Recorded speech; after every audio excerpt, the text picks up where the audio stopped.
Have you ever stopped to think that every number has a secret identity? It's true. Every single positive number has this dual nature, two sides of the same coin. On one side, it can be built up into something bigger, and on the other, it can be broken down into its most basic parts. So let's dive in and uncover this hidden world. It all boils down to this simple contrast, the idea of building numbers up versus breaking them down. And trust me, understanding this is the key to unlocking some really fundamental stuff in math. We're going to investigate both sides of this coin, starting with how numbers grow. Okay, so let's start with construction. How do we build bigger numbers from smaller ones in a way that actually makes sense? Well, the answer lies in a concept you probably already know from learning multiplication, the idea of multiples. So what is a multiple? It's basically a clone of a number. Like the slide says, it's what you get when you multiply a number by any whole number. So you take a number, let's say 3, and you multiply it by 1, then 2, then 3, and on, you're creating this whole family of related numbers. 3, 6, 9, 12. It's really just skip counting, but for any number you can think of. Let's make this real. Take the number 7. You multiply it by 1, you get 7. Times 2, you get 14. Times 3, 21. Each one of these is a multiple of 7. You can see how it creates this predictable, infinite pattern. It just keeps on going. Now, this is where things get really interesting. What happens when we bring a second number into the mix? I mean, if the multiples of 7 create one infinite trail, and say the multiples of 6 create another one, do those trails ever cross? And if they do, where? And here's our answer. If we lay out the multiples of 6 on one side and the multiples of 8 on the other, you can literally see their patterns crossing paths. See that? They first meet up at 24. And then they meet again at 48. These spots where their trails intersect are called common multiples. And that very first meeting place, that one's the most important.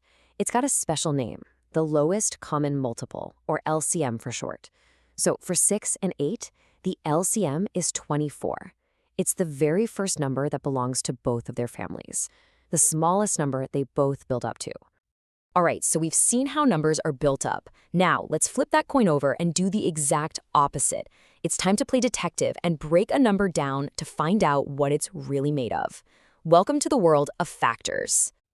Let's start with a simple clue from our source material. 3 is a factor of 24. Okay, pretty straightforward. This just means 3 is one of the essential building blocks of 24. But now, watch what happens when we just flip the sentence around. 24 is a multiple of 3.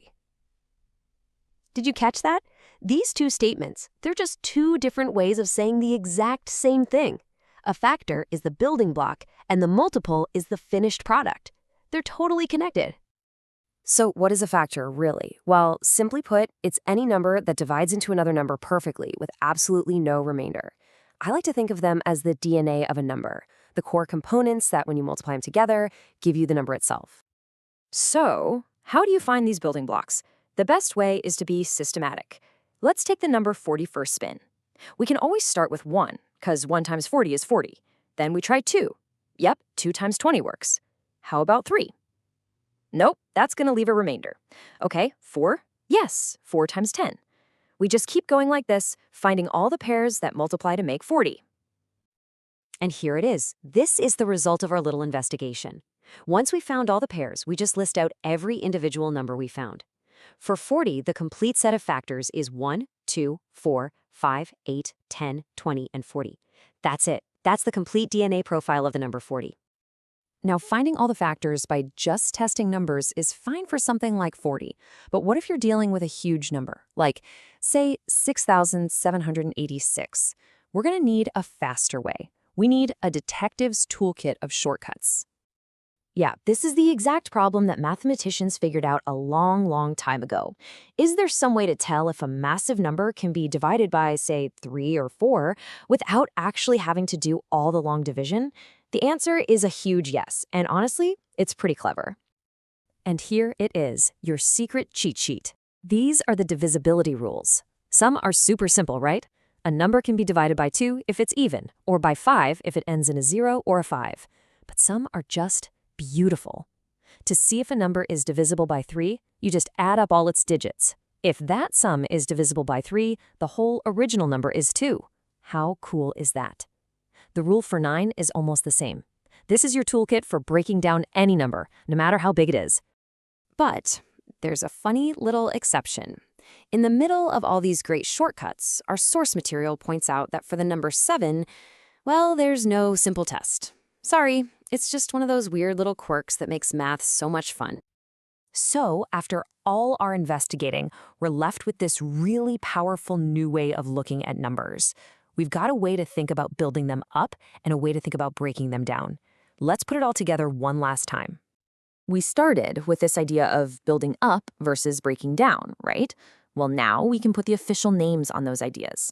Building up, that's all about creating multiples, that endless pattern of clones. And breaking down, that's about finding factors, that limited set of core building blocks.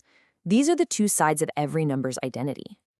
So now you have the fundamental tools to see the hidden structure inside any number. You can see how they relate, how they grow, and what they're truly made of. You can literally break the code. So the only real question left is, what are you going to build with it?